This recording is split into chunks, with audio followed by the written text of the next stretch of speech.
O IBEMP apresenta Programa Conhecimentos e Assuntos Relevantes com o Dr. Heitor. Olá, queridos telespectadores da TV Agathos Play.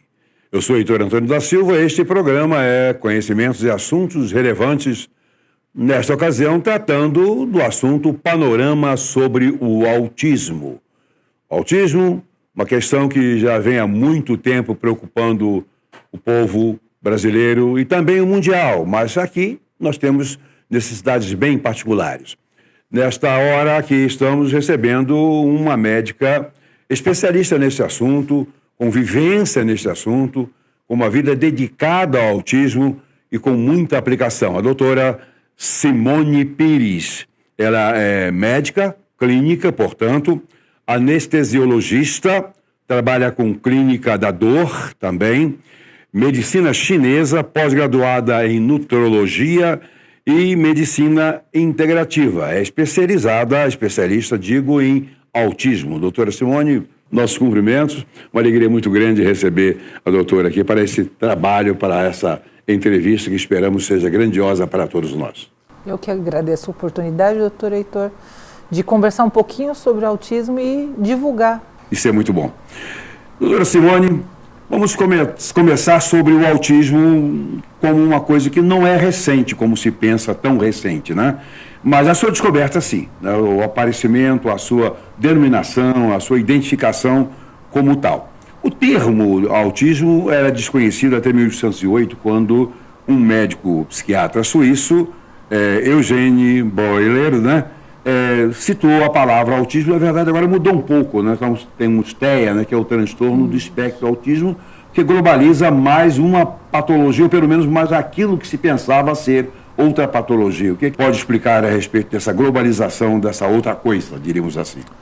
Muito bem, então, quem descreveu o autismo foi o Leo Kanner, que ele estudou durante 5 anos, 11 crianças, vendo as características que tinham dificuldade de comunicação, dificuldade de socialização, tinham problemas clínicos de saúde, alteração gastrointestinal, problemas respiratórios.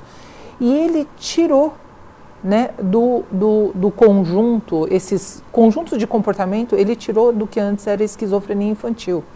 Então, logo no início, antes de ter o termo autismo, muitas pessoas devem ter ficado sem diagnóstico, e muitos devem ter sido diagnosticados de uma maneira errônea e muito se confundiu com a esquizofrenia na infância. Então, por isso era muito comum, ali na década de 60, de 70, ainda ter uma diferença e ainda saber pouca diferenciação. Hoje em dia, nós temos o DSM-5, né, que é um manual de saúde mental, onde tem os padrões, as classificações para autismo. E então a gente tem critérios, tanto os critérios A quanto o critério B. Mas essas classificações, elas têm mudado ao longo do tempo, e hoje a gente fala em transtorno do espectro autista. Então, é um grande guarda-chuva. Inclui até o Asperger, não é? Exato, não existe mais, hoje em dia, a terminologia Asperger ou SOE, que eram sem outras especificações, ou TID e TGD. Todos caíram dentro do autismo, mas provavelmente nós tínhamos autistas não diagnosticados, bem antes do que Leo Kanner descreveu em 1938, e até talvez antes de 1800. Atualmente eles fazem alguns comparativos com algumas pessoas da história, do que a gente tem de história, para falar assim, será que essa pessoa tinha características de autismo? E uma delas, inclusive, foi um dos apóstolos. Vamos deixar isso para depois, vamos dar um choque de raiva em certas pessoas que estão nos assistindo aqui no estúdio. Né? Então, mas é interessante que começaram a se levantar assim, nossa, essa pessoa tinha essa característica, esse hiperfoco, poderia ter sido autista? Só que provavelmente várias pessoas passaram sem diagnóstico. Muitos, né? Não tenha dúvida. Até hoje, né? Hoje, o número de diagnóstico de autistas adultos que foram ter diagnóstico tardio está aumentando muito. Pois é. Claro que a observação do quadro que hoje chamamos de espectro autista aconteceu, na verdade, no contexto da esquizofrenia. Né? Sim, porque a esquizofrenia tem, sim, muitas coisas em comum. Não vou dizer muitas coisas, mas algumas coisas em comum com o autista. Né? Especialmente essa de fugir para o mundo interior. Né? E isso é encontrado, sim, na esquizofrenia. A esquizofrenia é um quadro claro de psicose e que apresenta algumas formas, como a hebefrênica, que é especificamente da criança, né, que a Hebe, não a Hebe que foi como nós conhecemos no Brasil, que já morreu inclusive, não, mas a deusa, né, a deusa da beleza da infância, né, da infância e adolescência, que era a Hebe. A hebefrênica é típica de criança, mas o detalhe, essa criança cresce desde ser criança, mas continua esquizofrênica e não mais hebefrênica, diríamos assim. Né? Mas a indiferenciada tem algumas características que podem comparar, a residual também, a simples e a não especificada. Agora, a pior de todas, a que talvez mais combine sintomas, diríamos assim, se é que se pode considerar as características de autista como sintomas. Eu acho que não. Falam de sinais. Sinais, né? Sinais. Mas esses sinais com os sintomas da esquizofrenia seria exatamente a residual. É que ele deteriora mais o ser e ele fica, praticamente, não percebe o mundo, ele ignora o mundo. Só que a maneira do esquizofrênico residual ignorar o mundo não é a maneira do autista, diríamos assim, ignorar, porque ele não ignora. Sim. Ele não ignora, ele tem uma leitura diferente da nós que somos chamados normais, porque normais mesmo não somos, né? De encarar o mundo. Há casos na literatura, e na história, se citou alguma coisa, vamos voltar ao tal do apóstolo, ou na história que sugira casos antigos de autismo que não foram... hoje podem ser tomados como suspeitos. Né? Como é que a gente vai afirmar se a gente não tem a matéria viva para? Mas na história nós podemos encontrar alguns homens famosos que tinham características de autismo. Homens ou mulheres. Né? O que mais nós temos de famoso e que não tem um diagnóstico fechado, mas acredita-se pelas suas características, foi Albert Einstein. Albert Einstein. Por quê? O Albert Einstein ele tinha um hiperfoco em matemática, física e estudos correlatos, mas era o tipo de pessoa que passou meses sem conversar com ninguém para provar sua teoria. Inclusive com a esposa, que só podia deixar o prato de comida próximo à porta e ele resgatava, ele comia e deixava o prato para fora sujo. Fora que ele tinha algumas outras questões sensoriais que não falam que é autista por causa dessa característica sensorial, mas que é muito comum em autistas. Então, Albert Einstein, eu acho que é o melhor exemplo que a gente tem, porque ele foi um gênio, um hiperfoco para alguns assuntos, mas na questão de socialização, ele é muito ruim. Tanto a visita dele ao Rio de Janeiro, ele não teve filtro social nenhum para acabar com a imagem que todo mundo falava do panorama lindo do Rio de Janeiro. Ele só falou coisas deturpando. Ele não viu o outro lado, diríamos assim. Exatamente. Então, o filtro social dele E tem uma coisa interessante, que ele também era considerado um aluno burro.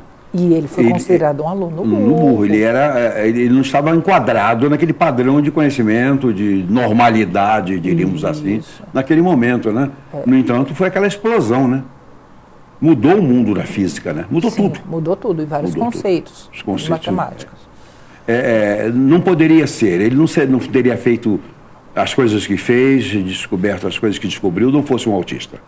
Porque ele precisava desse foco diferenciado. Esse hiperfoco. Diferenciado. Que as pessoas chamadas típicas não têm. Porque não tem. Você é especialista nisso e sabe muito bem, eu tenho observação, eu gosto de observar as pessoas, eu tenho visto pessoas muito inteligentes no global, diríamos assim, na inteligência social, relacionamento, etc., boa conversa, mas na hora de focar em alguma coisa, elas são falhas demais. Né? São falhas demais. No entanto, o autista não, ele é o contrário, ele foca muito e tem diferença no social. Né? Doutor, é muito complicado falar em autismo. Sempre eu converso muito que nós temos autismos. Sim. Né? Nós temos autismos. Como ninguém típico é igual um ao outro, o autista também não é. Mas é a mesma coisa. Então, porque tem autistas que querem a socialização, que têm dificuldade na comunicação. É um outro exemplo. Tem autistas que realmente o meio social é muito difícil, tem uma ansiedade social muito grande, não quer ou não consegue se relacionar, e tem os que não estão nem aí, né? Nessa questão do outro. Então, assim, a gente procura, quando está começando a estudar sobre autismo, entender de uma maneira geral. Então, assim, geralmente são pessoas que têm dificuldade de socialização, dificuldade de comunicação, interpretação de situação social. Mas não dá para falar que todo autista é assim. Então, eu brinco sempre, toda a vida eu falo, olha, quem conhece um autista, conhece aquele autista, ponto. Né? Mas uma coisa também interessante é que o problema da comunicação, da socialização que o autista tem com o meio, eu entendo que não é um problema dele, é um problema nosso, mais nosso do que o meio, do que o dele. Porque, veja bem, porque se nós viabilizarmos certas situações, ele vai acabar se ajustando, ou pelo menos vai se ajustar um pouco. O mundo não será tão difícil. Quer dizer, a problemática do autismo não é do autismo para cá, é daqui para lá. Olha, eu acho que nós temos dificuldades nos dois caminhos. Então, o nosso caminho difícil, nós considerados típicos, o nosso caminho, às vezes, é porque o nosso pensamento, nós encontramos fugas de outras maneiras de comunicação. E eles não têm facilidade de encontrar. E o autista não tem essa facilidade de encontrar. Muitas vezes, ele vai precisar de um apoio para se comunicar no início da vida ou até na fase adulta. Então, que são as chamadas comunicações alternativas. Alguns deles falam, então falam como a gente, tem a oralidade, tem o movimento, mas não se comunicam. Então, nós estaríamos aqui conversando, eu falando sobre um tema que eu gosto, então, de repente, vou dar um exemplo, que eu gosto muito. Eu fui atender um paciente, quando eu dei oi para ele, ele me contou uma história infantil, que era a história dos 3 porquinhos. Esperei ele contar, ele tinha 8 anos. Eu perguntei, eu acho que eu perguntei para ele, eu tinha perguntado como ele estava, ele respondeu com a história, esperei. Eu falei, você sabe o que veio fazer aqui hoje? Ele contou de novo a história. Então, não é que ele não falava, mas ele não usava essa linguagem de maneira funcional. E, ao mesmo tempo, a gente tem pessoas autistas que não falam verbalmente, mas que se comunicam muito bem através de comunicações alternativas. Então, a gente tem diversos tipos de comunicação alternativa, com dispositivos eletrônicos ou não, né? Aqui no Rio de Janeiro, aqui na cidade do Rio, tem muito costume dos multigestos e eu acho extremamente difícil. Então, a comunicação alternativa com POD, com PECs, né, as alternativas que a gente tem, SnapWords, QuadWords, são muito mais ricas para nós entendermos o que eles querem nos dizer. Então, assim, eu acho que tem um problema dos dois caminhos. Correto. Agora veja, doutor, nós falamos de típicos e atípicos, nós temos uma população hoje de mais ou menos 8 bilhões de pessoas no mundo, né?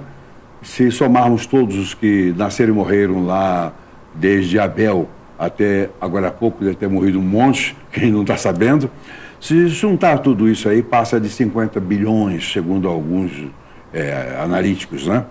E não se vai encontrar uma pessoa no mundo que seja igual a outra, dentro dos chamados típicos, chamados Exato. Normais. E no meio desses normais nós temos sociopatas, temos criminosos de todo tipo, temos pessoas perversas, e estou falando de perversão mesmo, como patologia. Sim. Temos tudo isso aí, olhado assim no atacado, todo mundo parece normal, né? Estudam nas mesmas escolas, nas mesmas universidades, fazem as mesmas pesquisas, dirigem os mesmos carros, etc. E não tem ninguém igual ao outro. O mundo do autismo é a mesma coisa, não tem um autista igual ao outro. Exato. E não pode ter, não pode ter. Porque o que o ser humano é? O ser humano é um complexo de informações, de células, de maneira como essas células absorvem a informação. O ser humano, na verdade, é um microcosmos. Né? E o micro tem um macro. O macro está aí, é o universo, e o micro é o ser humano. Mas nós temos tudo desse todo, e o autismo também é assim. Então tem que entender, cada autista é um autista é um caso, é uma maneira de ser. Isso dificulta ou aumenta, digamos assim, a a nossa vocação, nosso desejo de resolver o problema. Acho que as duas coisas, né? Eu acho que dificulta muito, porque não vai ter uma fórmula, não vai ter uma receita de bolo para fazer e dar certo para todo mundo. E isso dentro da escolaridade, isso dentro da vida de trabalho, isso dentro de saúde. Então, eu não posso pensar que todo autista vai responder da mesma maneira na mesma terapia e que uma única terapia vai dar certo para todo mundo. Se a gente fala que tem autismos e eu estou pensando num tratamento para minimizar comorbidades ou mesmo dificuldades de comunicação, não vai dar certo ser um para todo mundo. Então, eu estudo autismo desde 2002 e sempre se procura muito coisas para melhorar a qualidade de vida. Então, de repente sai lá, teve a febre da erva de São João, mas tiveram outras febres também. Então, nós estudamos que tal medicação ou tal suplemento ou tal terapia tem um resultado muito bom em 150 autistas. A gente não sabe, por exemplo, não vai conseguir aquele mesmo bom resultado para todos. Para todos. Não vai conseguir. Então, eu vou dar um exemplo de uma medicação que é usada. A gente costuma usar uma medicação chamada ocitocina. Nós temos ocitocina, mas o autista ele tem umas alterações no receptor, no ATX, e ele pode ter uma socialização diminuída por falta de ação adequada nesse mecanismo chave-fechadura da ocitocina. Então, para alguns autistas, nós fazemos a ocitocina, ele tem uma ótima resposta em termos de socialização. Ele aumenta o querer se socializar. Para todos os autistas? Não. Não. Mas uma boa parte vai responder bem. Então, é muito difícil, e o que dificulta muito nesse fenótipo tão ampliado do autismo é você querer um único caminho. Não vai ter um único caminho para todo mundo. Mas, doutor, vê bem, é óbvio que você sabe isso. Até na alopatia, a gente viu um medicamento que funciona muito bem para um, não funciona para o outro. Exato. Não é? Exato. Por quê? Não é por causa do medicamento, é por causa da pessoa. É por causa da pessoa. É o terreno biológico dela. Exatamente, é esse o universo. Bom, vamos dar uma paradinha para descansar um pouco, tomar água, um cafezinho, respirar fundo e voltar para continuar o nervosismo. O IBEMP, Instituto Brasileiro Evangélico Memória Pastoral de Caráter Filantrópico, associou-se ao Banco Santander, que administra fundos financeiros, e criou um plano de investimentos com alta rentabilidade. Convidamos você para se associar e, assim, realizar os seus sonhos com segurança e tranquilidade. Venha para o IBEMP. Saiba mais em ibemp.com.br. Telespectadores da TV Agathos Play, do programa Conhecimentos e Assuntos Relevantes. Aqui estamos com um panorama sobre o autismo, já avançando nesse programa com a nossa querida doutora Simone Pires, médica clínica, especialista da área, com uma atuação fabulosa, rica, produtiva mesmo nesse assunto. Casos contemporâneos, doutora, que aceleraram as pesquisas e estudos sobre o autismo. Não sei exatamente se em determinado momento perceberam ou se foi uma evolução natural das pesquisas, da observação clínica, sobretudo no terreno da psiquiatria, como vimos, mas a verdade é que há menos de 50 anos, por aí, ou cerca de 50 anos, começou um pouco mais de interesse pelo assunto, não é? O interesse, Léo Kanner fez lá o diagnóstico inicial, o Asperger estava estudando alguns garotos também na Áustria e na Alemanha, mas nós percebemos que depois de 1970 começaram mais estudos, e aqui no Brasil parece que houve um boom de informação de 2018 para cá. No Brasil e no mundo como um todo.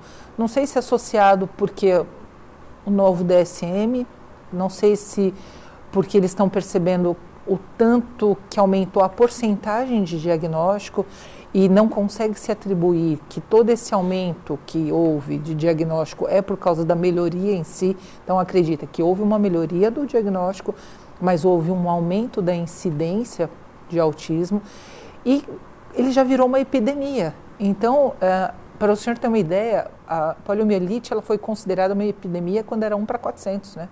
A gente tem 1 para 36 de autismo. É um absurdo, né? Então, realmente, alguns governos, vamos pegar governos um pouco mais antigos, principalmente lá no governo do George Bush, nos Estados Unidos, ele incentivou muito a pesquisa e incentivou muito os processos de aprendizagem sobre autismo, porque ele pensava no futuro, ele já acho que visualizou, né, como seria o número de autistas, porque o mundo não está preparado. Se a gente for pensar em 1 para 36, que é uma nota de corte feita pelo CDC, que olhou crianças com 8 anos ali na data de 2020. Então, todo ano o CDC pega todas as crianças de 8 anos e vê se elas estão no espectro ou se elas têm alguma outra alteração de desenvolvimento. Então, em 2020, saiu essa estatística dos meninos de 8 anos, encontrando 1 para cada 36. Uma das Coreias, que eu nunca me lembro qual é a Coreia, já é 1 para 38 desde 2015. Então, eles já têm um marcador maior.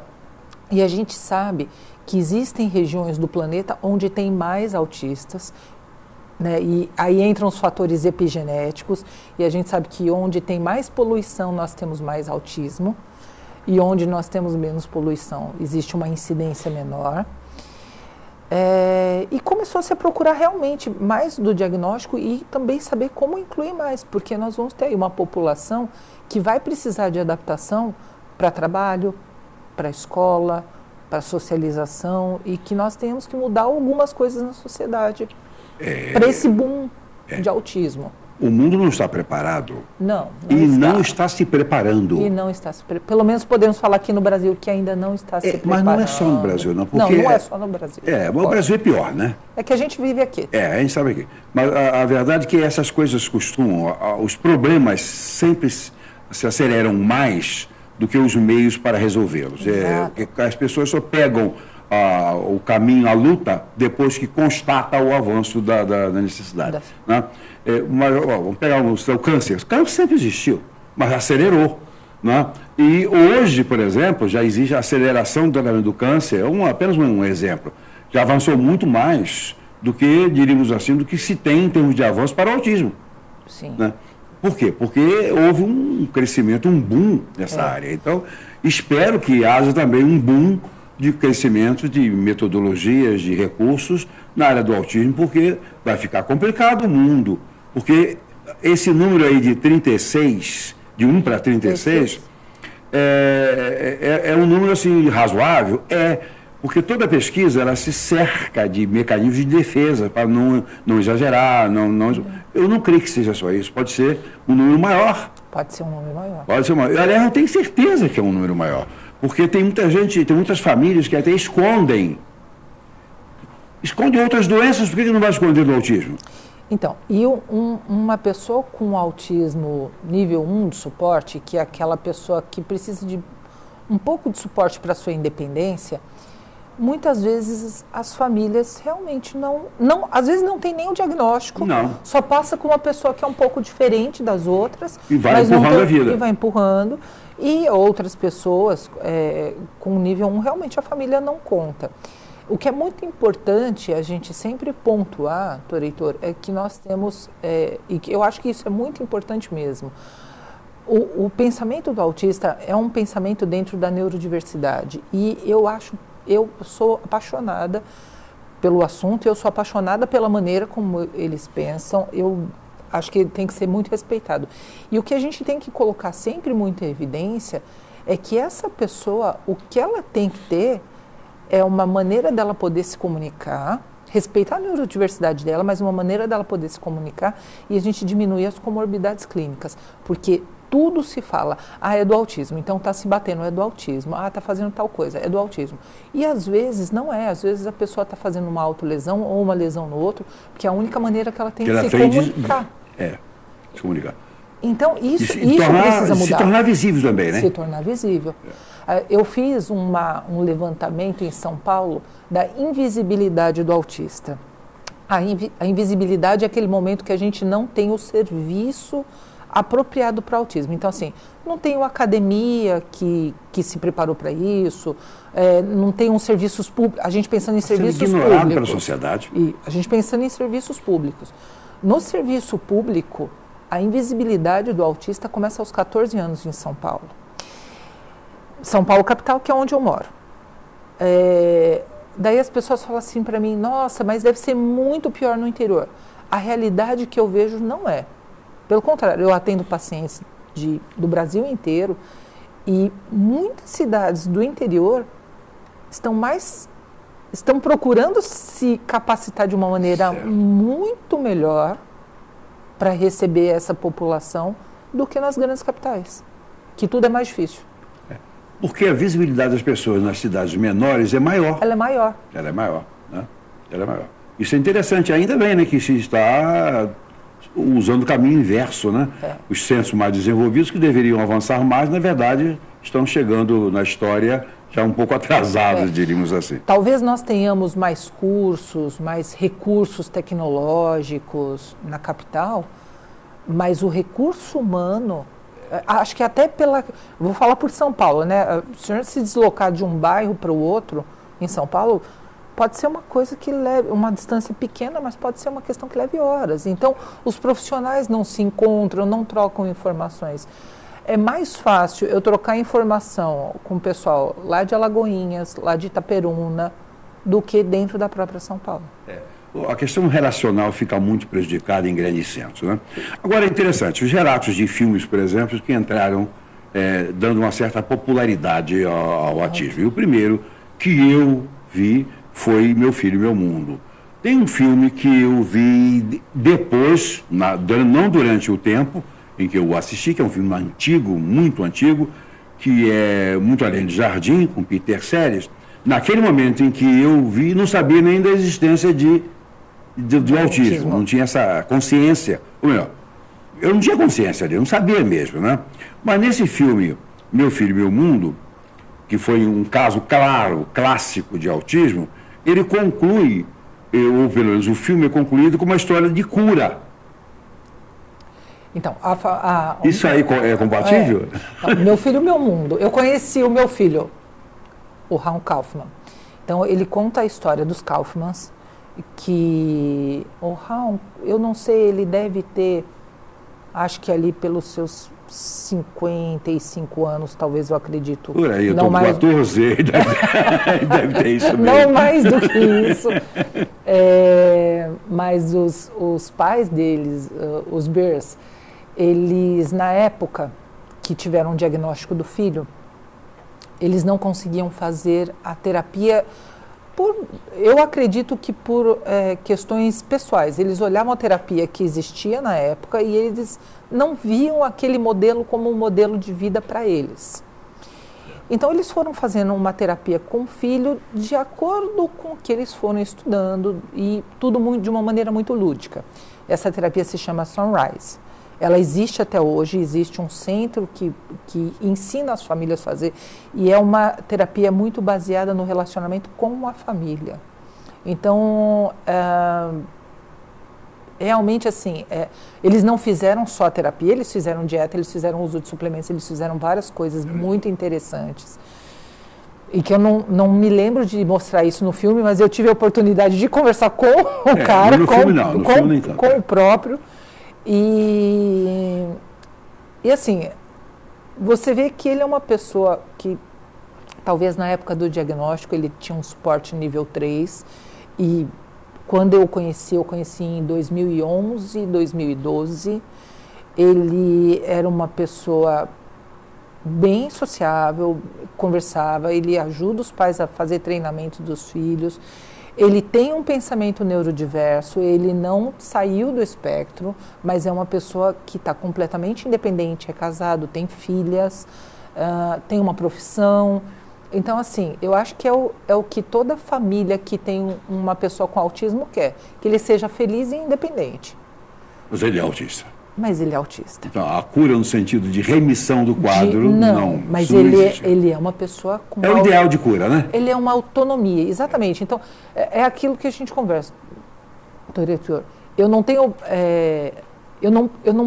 que curar essa neurodiversidade, mas eu tenho que dar condições para ele ser uma pessoa feliz e autônoma. Mas é isso, porque na verdade a cura é isso. É isso. Né? Isso é a cura. Não é tornar inexistente um quadro, porque eu prefiro continuar como eu sou do que não ser curado na perspectiva dos outros. Exato. Porque é isso. É a perspectiva fulano do outro. Por quê? Estou parecido com ele?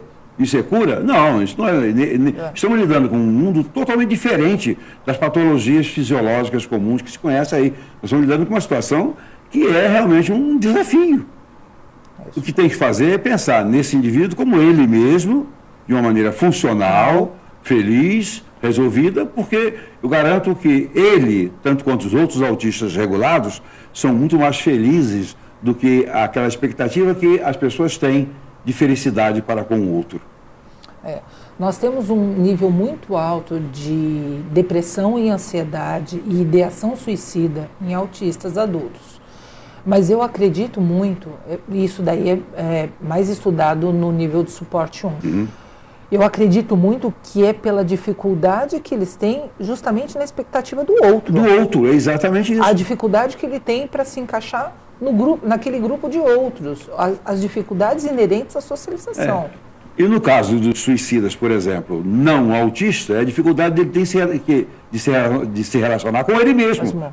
Né? Ou seja, é tudo a mesma coisa, só em perspectivas e óticas diferentes. Haveria casos de quadros classificados como esquizofrenia que hoje definiríamos como autista, ou seja, lá no passado o indivíduo era um autista. Era considerado um esquizofrênico, mas de fato, hoje ele seria um autista, por exemplo.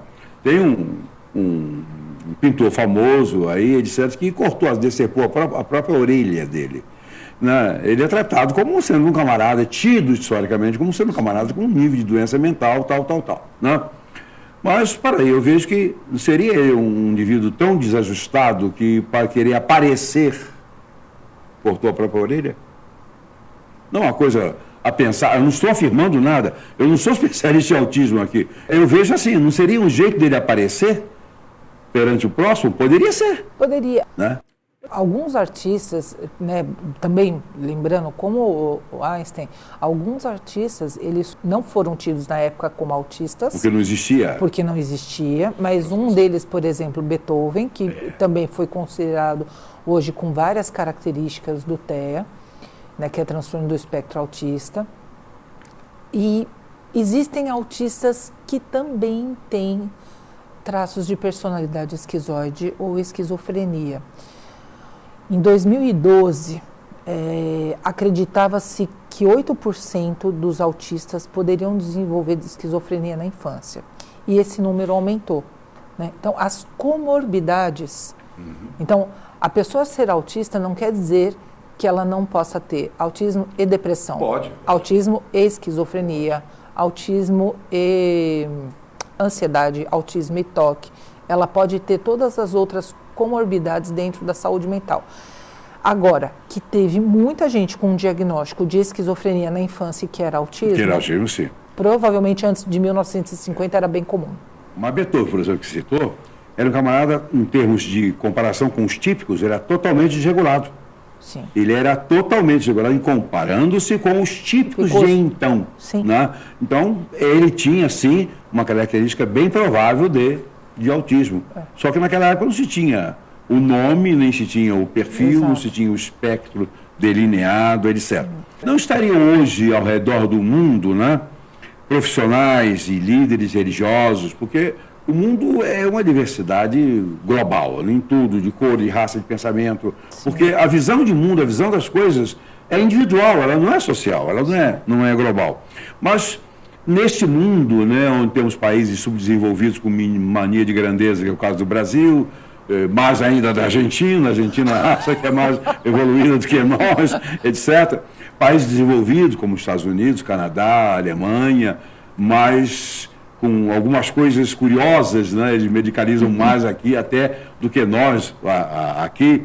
Enfim, mas pelo esse mundo afora de pessoas diferentes, de intelectuais diferentes, não estariam essas pessoas e até líderes religiosos, porque a questão no mundo religioso é uma loucura. Sim. né? Nós temos o criacionismo dentro do judaísmo, dentro do cristianismo, dentro do islamismo, né? Mas você tem um mundo religioso nos países orientais, que é uma coisa assombrosa. Mas não estariam esses líderes parados pelo mundo atribuindo aos autistas classificações errôneas, né? Atribuindo fenomenologia espiritual, etc. Isso não poderia ocorrer? O mesmo quadro acontece com a esquizofrenia, né? Que também, muitas vezes, acreditam-se ser doenças espirituais. Ou virtudes espirituais. Ou virtudes espirituais. Então, assim, eu não tenho ideia como anda isso hoje em dia pelo mundo. Mas a gente sabe que tem nações onde o autismo, mesmo quando diagnosticado, ele é tratado de uma maneira um pouco diferente. Então, vou dar um exemplo. Existem algumas áreas na China, que eu acho que não é a China inteira, quando o seu filho tem uma suspeita de alteração de neurodesenvolvimento, sendo autista ou não, ele é entregue para o governo. E o governo leva ele para um centro de tratamento, né? E não fica com os pais. Nesse centro de tratamento, o princípio básico deles, chinês tem os seus próprios costumes, mas eles têm uns princípios básicos.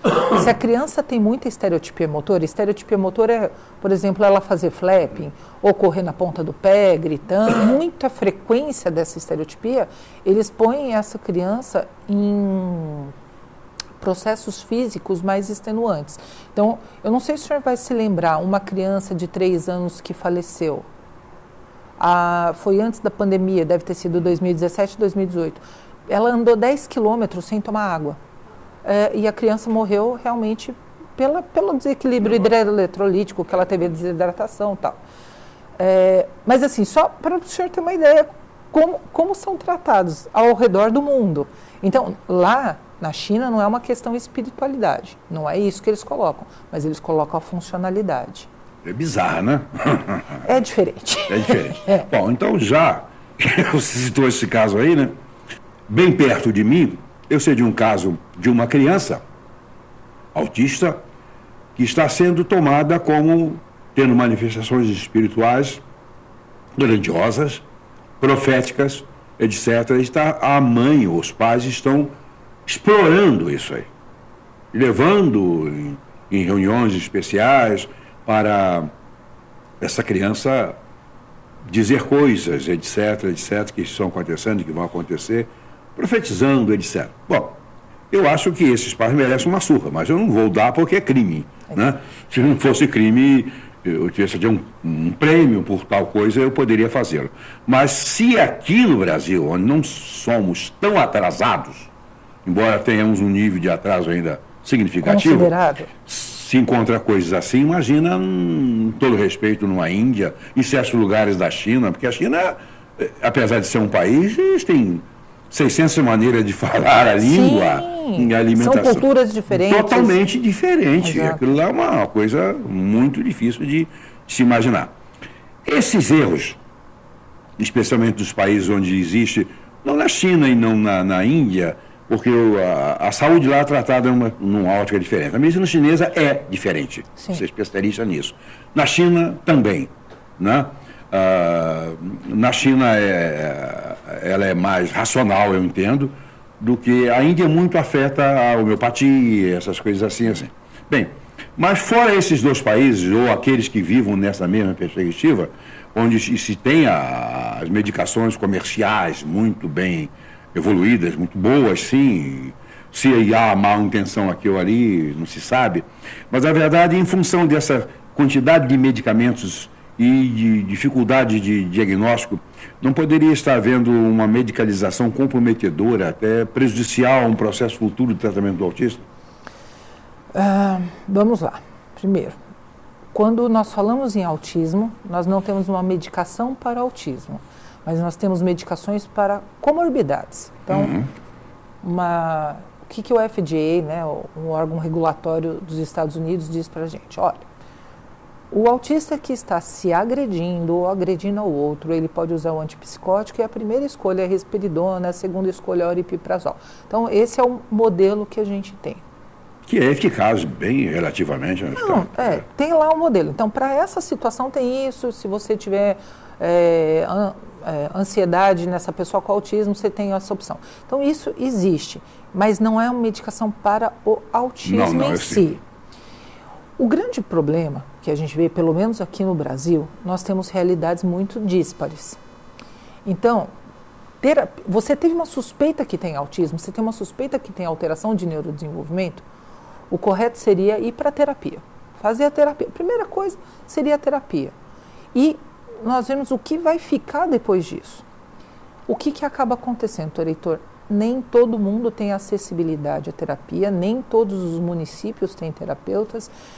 Que é mais difícil que o medicamento. Que é mais difícil que o medicamento. E eu tenho um paciente que a primeira vez que ele veio para mim, ele veio na adolescência com 14 anos e 12 medicações psicotrópicas controladas. 12 medicações. 12 medicações. E assim, acompanhada por psiquiatra, acompanhada por neurologista. Daí o senhor pergunta para a família, e terapia? Não tem. Não tem no município. Não é que não tem porque está com espera, né? Porque às vezes tem espera de 2 anos. Não tem. Não tem como. E até conseguir um outro município para fazer terapia, nem sempre você consegue, dependendo da região.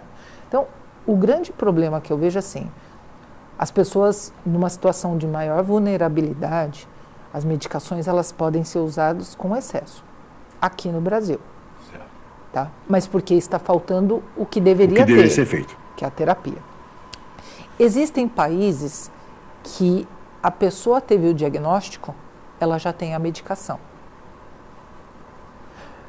Mesmo sem ter uma comorbidade, mesmo sendo uma criança abaixo de 5 anos. Um dos medicamentos são para isso, para as consequências. As comorbidades. E algumas medicações a gente procura esperar algumas fases da neuroplasticidade e evita dar quando a criança é muito pequena. Só realmente se não tem condições, está fazendo o processo terapêutico e ainda tem aquela comorbidade, aí sim pensar em medicação. No Brasil a gente até não tem, a gente é pobre em estudo, nós somos muito pobres em estudos, estima-se que 2% da população do mundo é autista, mas a gente não tem esse censo certo e apurado. Hoje em dia existe uma iniciativa de um instituto fazendo um mapeamento do número de autistas que tem, mas não é governamental, não realmente foi idealizado por uma pessoa e eles estão tentando fazer esse mapeamento. Isso, o nome dela eu acho que é Stank4, mas o projeto se chama MAPA, que é o Mapa do Autismo Brasileiro, MAB. Então, existe essa iniciativa, mas a gente não tem iniciativa, não sabe quantos tem e não sabe como tem sido medicalização. O que nós sabemos? Que essas pessoas de maior vulnerabilidade, que não têm acesso à terapia, eles são mais medicados. Até porque as comorbidades são muito menos estudadas. Para encerrar esse bloco, só para tocar num assuntozinho que me preocupa, é que a terapia, a quantidade de terapeutas também para o autismo, não me parece em quantidade suficiente para isso e também a adequação, a preparação desses terapeutas, porque terapia não é coisa fácil de se fazer. Não é. É mais fácil medicar erradamente do que trabalhar com a terapia. Né? E eu brinco, né? A medicação, você sabe que errou, e a terapia? Isso é sério. Que tem gente que não tem formação, não tem preparo e se mete a fazer as coisas pelo simples fato de que é um modismo, diríamos assim. E não se trata de modismo, se trata de coisa muito séria. Que a terapia, as formas, que não é uma só. Né? As múltiplas formas que você vai ter que adaptar a terapia ao autista, porque não é uma coisa, também não existe um modelo, essa terapia se encaixa para todos. Então, deveria ser assim, ok? Deveria ser assim. Houve um boom de clínicas voltadas para autismo e muitas vezes com profissionais sem uma formação plena e boa, né? Então, nós temos muitos profissionais bons, Mas necessariamente bons para o autista? Temos profissionais bons para tratar dos autistas, temos. O que acaba acontecendo, talvez pelo número expansivo que cresceu de diagnósticos, talvez pela necessidade maior de centros, acabaram se abrindo vários centros onde uma ou duas pessoas é muito boa e o resto está na aprendizagem. É meia boca, né? O resto está na aprendizagem. Então, assim, tem serviços bons? Tem serviços muito bons. Mas a maior parte não são bons. A maior parte a gente está pegando pessoas que estão despreparadas e tentando encaixar o autista dentro de um bloquinho, dentro daquela terapia. Eu tenho experiência no ensino superior, em gestão do ensino superior, então eu sei e lecionei também ensino superior, nas áreas de psique, digamos assim, que é, sem dúvida alguma, ou que são as áreas mais afinadas com essa problemática, diríamos assim, voltadas para... E o fato da pessoa ser psicólogo não quer dizer que está habilitado para trabalhar no autismo. De ser psicopedagogo não dá, não está. Nem para ser médico. Nem para ser médico. Nem médico está habilitado. Então é uma coisa muito séria, porque não é um terapeutas genéricos, não é. São terapeutas específicos. Sim. Né? Que demandam uma formação para a coisa. E considerando que cada autista é um autista, vê que dificuldade. Voltamos já, depois de respirarmos um pouquinho. O IBEMP está constituindo sua base de promotores. Venha fazer parte desta equipe com excelente retorno financeiro. Atuação em todo o território nacional. Inscreva-se através do portal ibemp.com.br. TV Agathos Play, com conhecimentos e assuntos relevantes. Hoje tratando sobre panorama sobre autismo. E está um papo muito bom. Aqui estamos com a doutora Simone Pires, médica clínica, especialista na área, sobretudo especialista em autismo, em que atua com grande sucesso e ajudando muito aqueles que precisam se ajustar a uma sociedade que é nefasta para eles, né? O mundo não foi feito para autistas, né? Não foi feito para autistas. Ou os autistas não foram feitos para esse tipo de mundo que a gente conhece aqui. Que também não é bom, não. Também não é bom, não. Bom, esse módulo agora, esse bloco, vamos tratar sobre neurofisiologia e autismo. Em todos os documentos que leio, tudo sobre autismo, que eu gosto dessas coisas todas, eu posso não aprender muito, mas tento, né? Eu encontro o autismo, nós encontramos o autismo como sendo um transtorno de desenvolvimento neurológico. E não tem como não ser. Mas só isso? Seria só um transtorno do desenvolvimento neurológico? Seria que a dificuldade de se desenvolver em outras áreas não potencializaria? Né? Enfim, seria só neurológico ou tem mais coisas que a gente pode inserir nisso aí? O autismo, quando ele foi descrito inicialmente, naqueles 11 casos iniciais, Léo Kanner, ele colocou a dificuldade da comunicação, a dificuldade da interação social, os movimentos repetitivos, mas ele também colocou a parte clínica. Então, a dificuldade respiratória, que os meninos tinham asma, bronquite, e as dificuldades gastrointestinais, que dos 11, 7 tinham problemas gastrointestinais. Então, lá atrás, acreditava-se que o autismo, como a gente faz o diagnóstico? Pela clínica, pela alteração do desenvolvimento. Então, o atraso da fala, o interesse restrito, o movimento repetitivo. Então, a gente, baseado no DSM-5, nós temos lá o diagnóstico.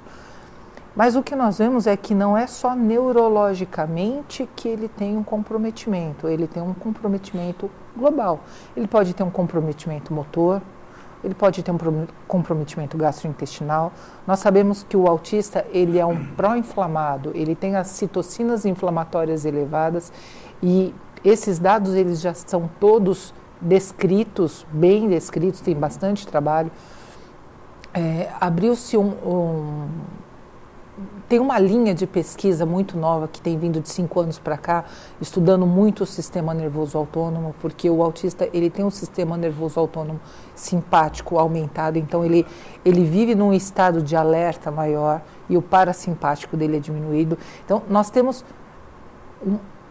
todo mundo vê o desenvolvimento, o neurodesenvolvimento, mas nós temos um ser humano que é tem características completamente diversas do que a gente tem. Em termos holísticos, ele está ajustado ao mundo de uma maneira diferente que os chamados típicos. Exatamente. Então, ele tem um sistema de alerta aumentado, ele é um cidadão que é mais pró-inflamado, né? Então ele tem mais potencialidade de ter doenças inflamatórias, as colites, rinite, sinusite. Ele é mais propenso ao câncer do que a população geral. Então a gente tem... não está só na cabeça. Em face disso, até a questão mental também pode ser diferente. Pode não, é diferente. É diferente. É diferente. É diferente também. A questão a resposta da neurodiversidade é muito diferente. Então, por isso que nós brincamos, quando eu vou tratar uma pessoa com as suas comorbidades, eu não vou alterar a sua mente. A mente dele vai continuar neurodiversa da mesma maneira. O que nós vamos mudar é a qualidade de vida, é a saúde. Os meios econômicos, o mundo todo gira em torno do dinheiro, né? Lamentavelmente, não tem nem como dizer lamentavelmente, porque o mundo nunca foi diferente, né? Eu não tenho como consertar o mundo.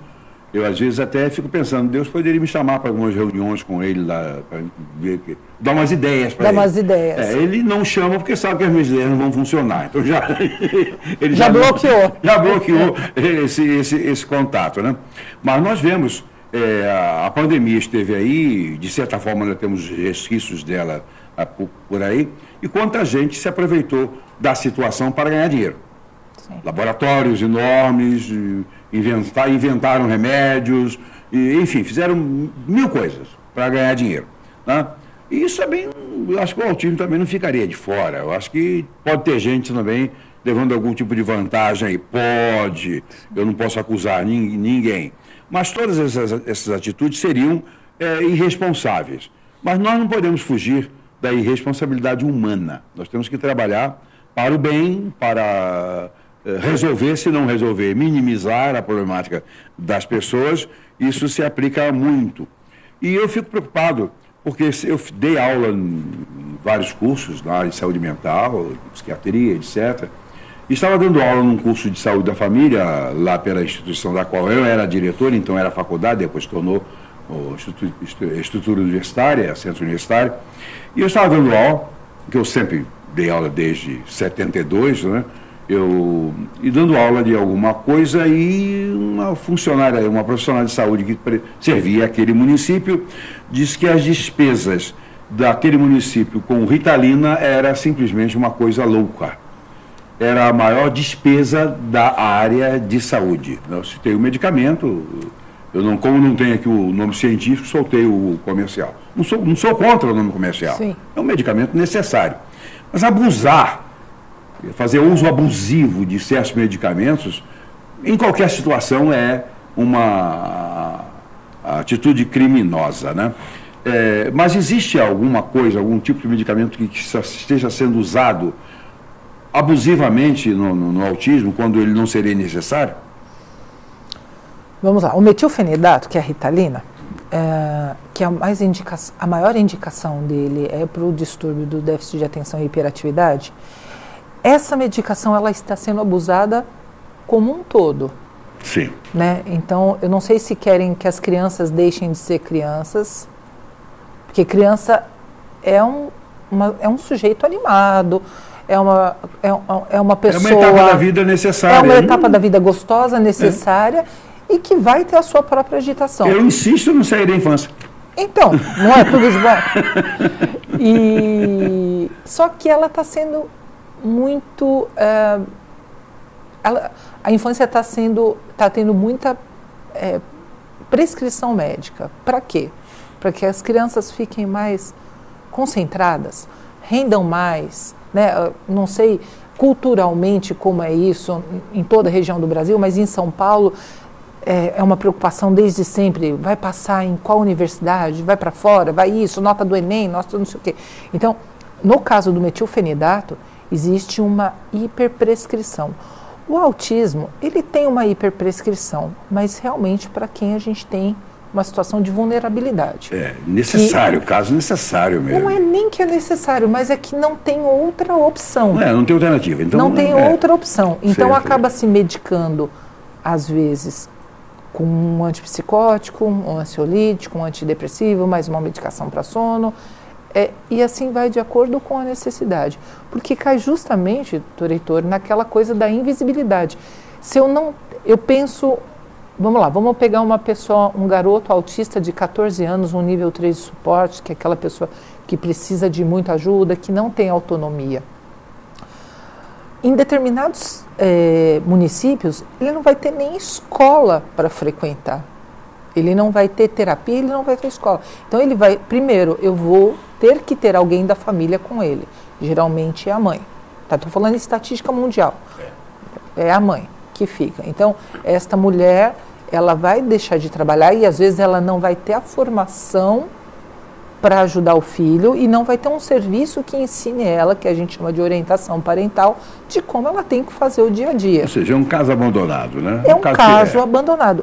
Este caso abandonado, em muitas situações, essa família vai recorrer ao uso da medicação, ela vai procurar um médico que seja na UPA, na UBS, no serviço no CAPSI ou no CAPS, e se eu não tenho terapia e esse garoto, na ociosidade dele, com os hormônios à flor da pele, ele está se beliscando, se machucando, vai ser a medicação que vai ser usada. Vai ser usar um medicamento para dar uma freada no Exatamente. todo. Né? Então, nessa situação de vulnerabilidade, sim, a gente vê que a medicação é a mais.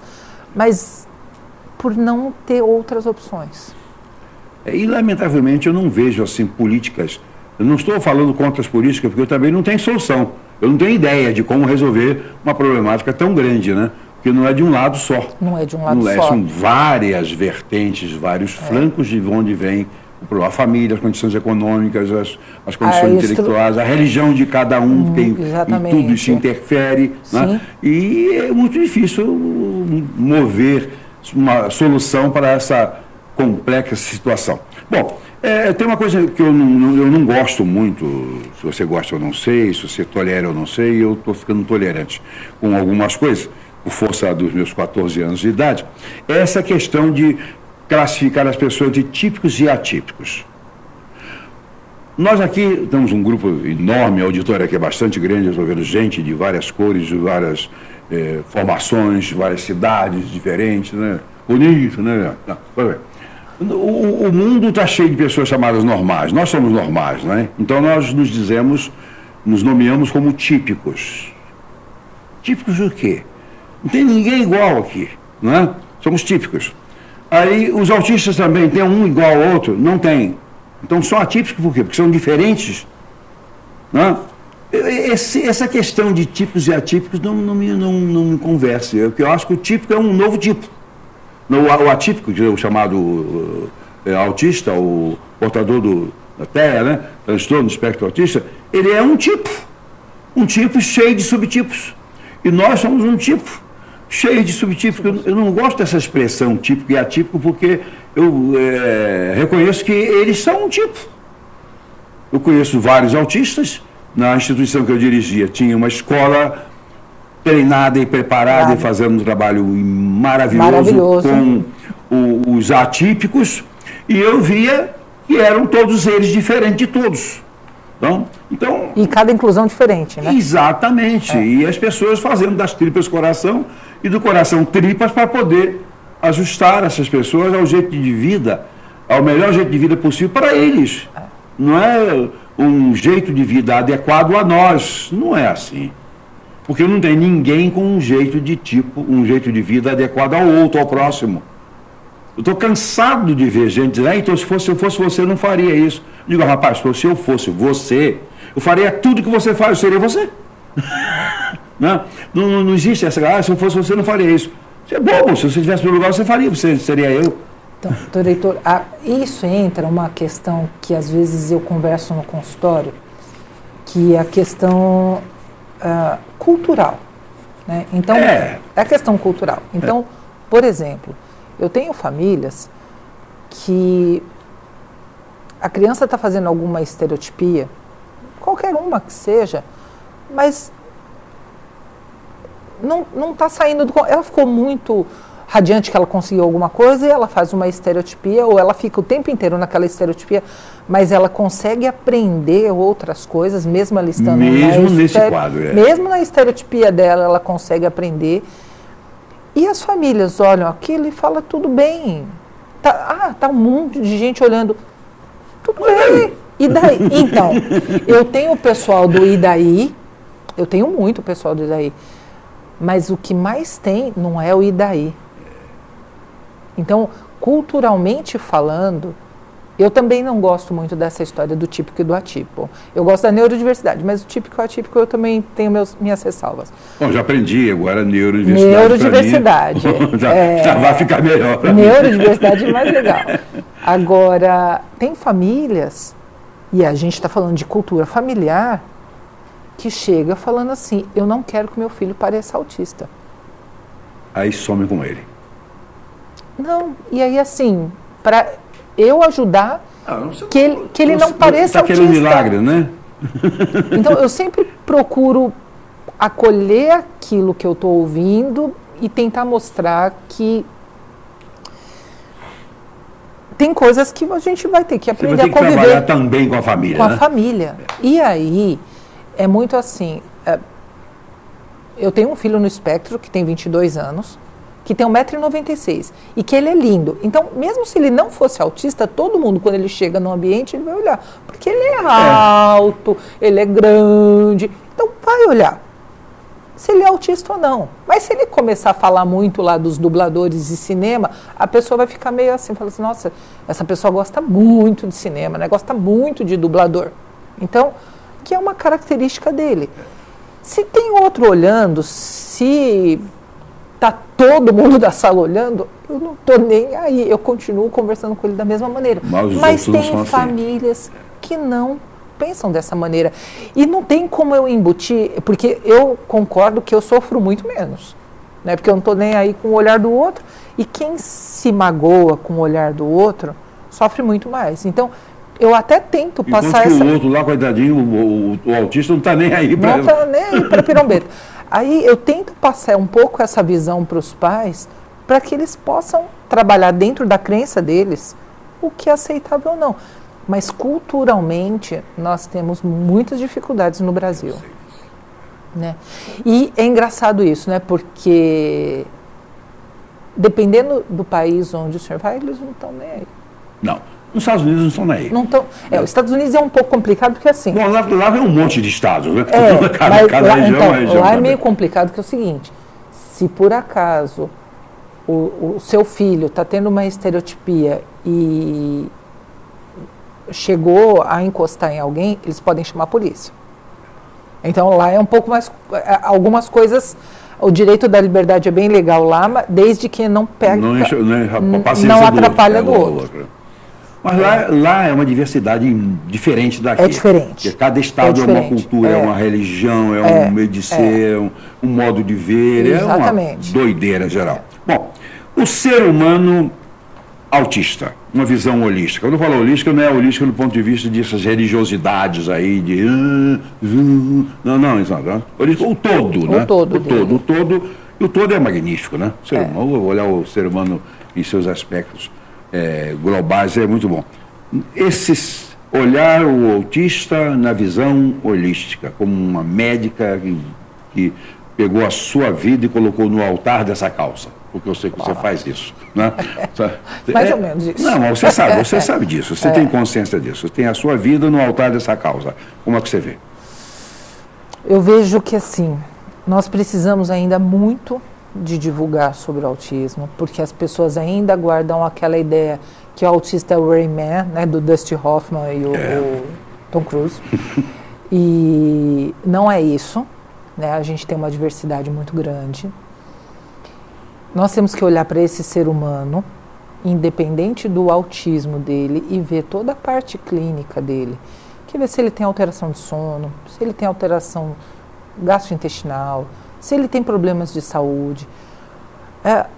Eu me atrevo até a falar na questão da espiritualidade, não da religião, mas da espiritualidade, porque a espiritualidade da família tem um impacto na vida dessa pessoa. Então, eu acredito que nós temos que falar muito sobre autismo, divulgar, porque vai ser a melhor maneira da gente poder aprender e ver o que nós precisamos fazer para adaptar o ambiente para eles, porque algumas vezes a gente vai precisar adaptar o ambiente, e o que nós vamos precisar fazer com eles para adaptar nesse nosso mundo caótico que a gente vive, para eles também terem um impacto um pouco reduzido.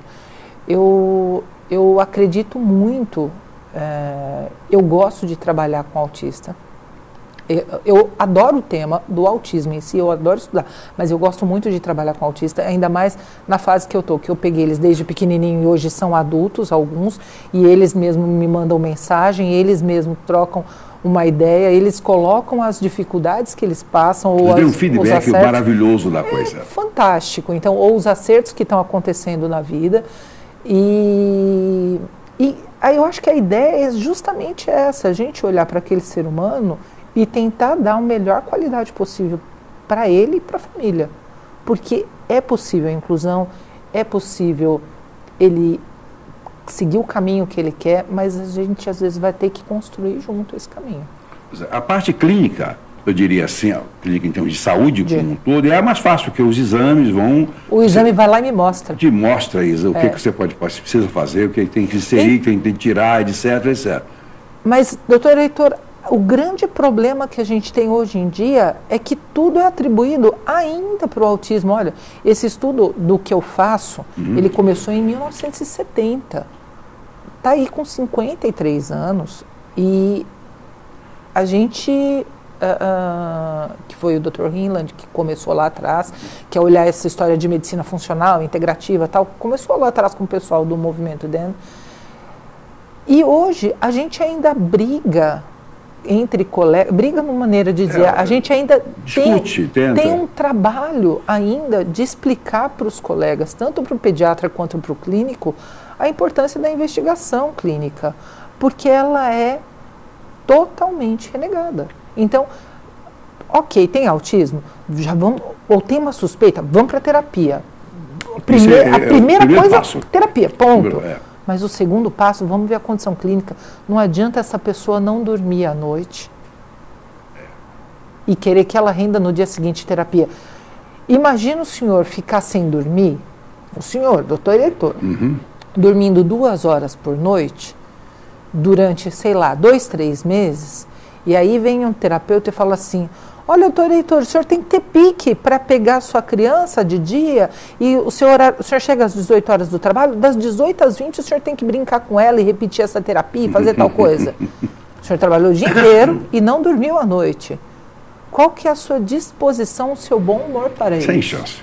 Então, assim, não adianta. Uma criança com dor, ela não vai conseguir ficar sentada e aprender o que está sendo dado. Não vai, não tem jeito. Então, enquanto a gente não mudar essa cultura de investigação clínica, provavelmente muita terapia vai demorar para surtir o efeito. Vai ser até ineficaz, porque, como é que se... Né?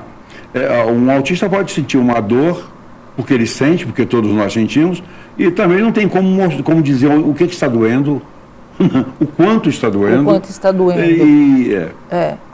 Nós temos, alguns autistas têm uma alteração num receptor chamado NMDA. Então, ele pode sentir a dor como uma sensação diferente. Então, por exemplo, uma coisa que não dói, cortar o cabelo, para ele pode doer. Pode doer. Cortar a unha, pode doer. E não necessariamente ele consegue te mostrar o lugar que está doendo ou qual dor ele está tendo. Então, às vezes, o uso de algum comportamento inadequado vem justamente por essa dificuldade de saber onde está a dor. E tem pancadas horrorosas na perna e não sente a dor. Ele não faz nada. Exato. Não significa nada.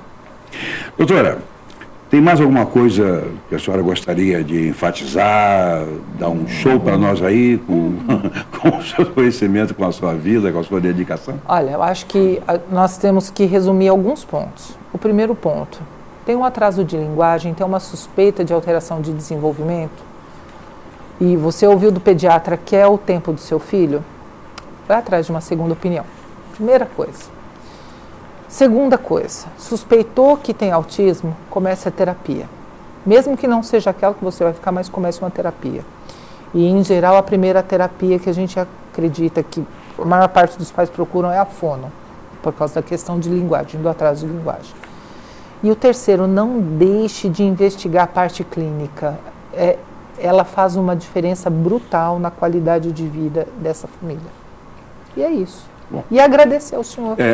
Antes de agradecer, falando da segunda opinião, um brasileiro foi a um país da África, né? E lá estava visitando aquelas coisas lindas lá do interior da África, do Saara, etc. Passou mal e foi consultar um médico daquela cultura, um médico daquela raça, e o cara examinou e disse: olha, o senhor está muito mal, vai morrer em 3 meses. Ele disse assim: mas doutor, que é isso? Eu saí do meu país bem, não tinha nada, como é que o senhor está dizendo que vou morrer em 3 meses? Então eu faço questão de uma segunda opinião. Ele disse: pois não, o senhor também é muito feio.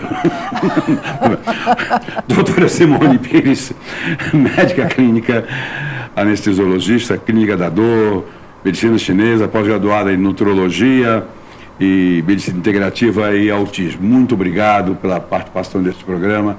Eu espero que tenha contribuído e certamente vai contribuir para esclarecer muitas pessoas deste Brasil que amamos, em todo o mundo de língua portuguesa. E se esse programa chegar na plataforma espacial internacional e tiver alguém que entenda português, né, que agregue também alguma coisa lá para tornarmos este mundo melhor para os autistas e os autistas adequados no que for possível a essa vida terrível que a gente leva aqui na Terra. Deus abençoe você, ser muito sucesso no seu trabalho. Tá? Obrigado. Semana que vem estamos aqui com mais um programa, Conhecimentos e Assuntos Relevantes, tratando de panorama para alguma coisa que vai interessar bastante a você. TV Agathos Play, com você para o Brasil e o mundo. Felicidades. Até lá.